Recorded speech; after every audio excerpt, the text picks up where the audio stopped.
SU-100, get out! Hello tankers and tankettes, welcome to one of my replays. I'm in the SU-100. I don't play it that much, but I decided I was gonna go for the SU-152 and the ISU-152, and that does involve going through this thing. And it's not a bad tank destroyer, but I'm not massively enamored with it. It's okay. It's the 122mm gun, and okay, yes, and the reload's okay, and it's just all round okay. It just doesn't get me especially excited. So this match is going to be, it's interesting for the result more than the actual match itself, because the enemy team was a bit of a walkover. Also, I don't quite know what I was doing, but yes.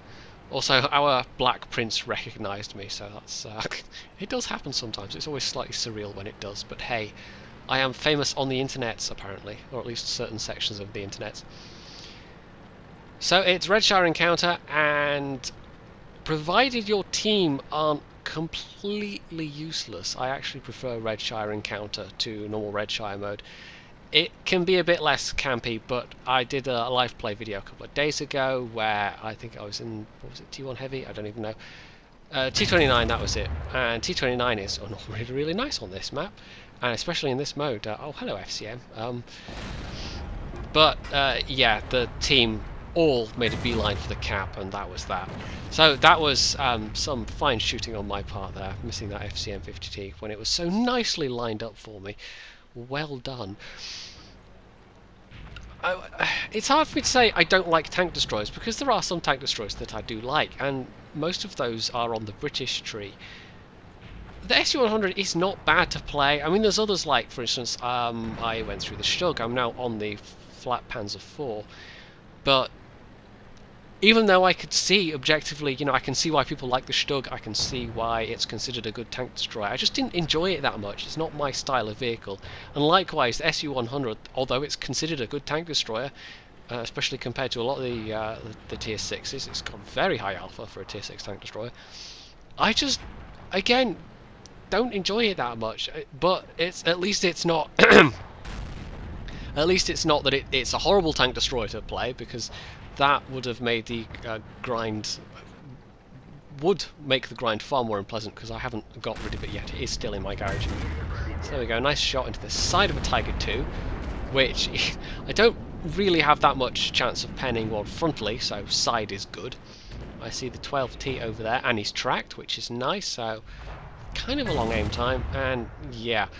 That was 400 meters plus, and the shell went a bit slower than I expected, so that missed by a country mile, or it might as well have. There's a super fishing over there, and Nashorn. It's not looking like the enemy team's totally collapsed yet, but it's going to become apparent quite soon. I'm very conscious of that FCM 50T, but there's also the T32 still quite nearby. And again, side of the Tiger II turret, blam, finished him off. Didn't get a full roll because somebody else hit him just before I did, so that was just that last bit of damage, but it was the kill. That's quite nice. The Nashorn and the Supershing we know are further along the hill. SU-152 is on the other side. There's still Jagdpanther 2. There's still stuff that we don't know where it is, basically. Oh, that's the Nashorn down. And I'm being really quite cautious, but I can get the side of this guy.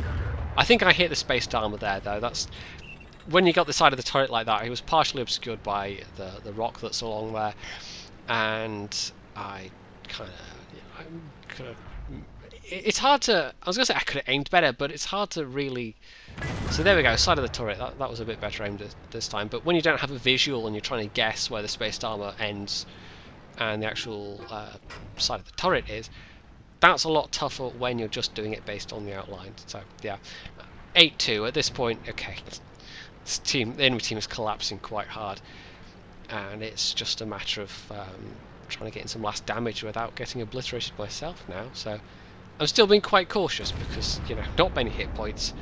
The profile on this thing, you know, it's fairly low profile. It's not exactly massively stealthy, especially not once you finished.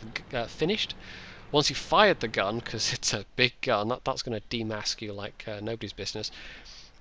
But I don't especially want to die. You know, I just want the double, basically. I just want to win. I think this was a doubled match. I can't remember. I've been generally only playing this for the daily doubles, same with the Shtug.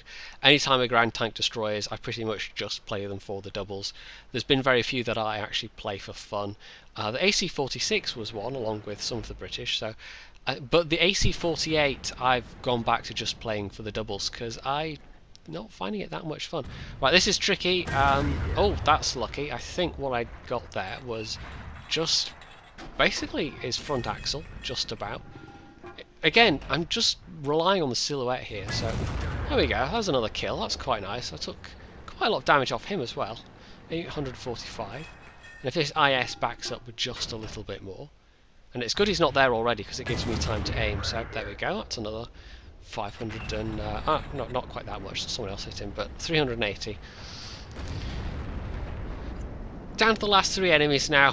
We've really cleaned these guys' clock, it's just... Look at this, we've lost 2 and they've been tier 6s and the other team just died hard.